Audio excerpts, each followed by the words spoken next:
it feel to be back? So good.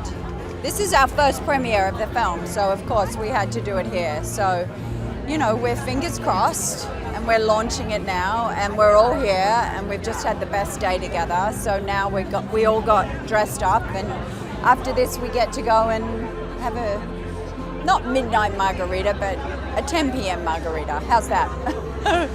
Why should people watch this on the big screen?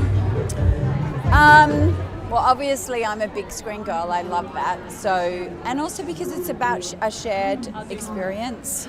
It's something that you can go with. If you're young, you can go with your friends. You can go with your mother. If you want to take your grandmother, hopefully it crosses all demographics. And it's just meant to make you feel good. Maybe cry a little bit, but primarily, hopefully, you feel good and you feel the strength of family and what it means to look back, but also look forward. And just finally, what's the secret to the magic of these movies, and how exciting is it that you're sharing it with a new audience, a new generation? It's crazy. I mean, if you told us 28 years ago we'd be here doing this, come on, no way. But that also shows you the shift in the industry, that we're being given the chance to do that. Like, that's kind of great.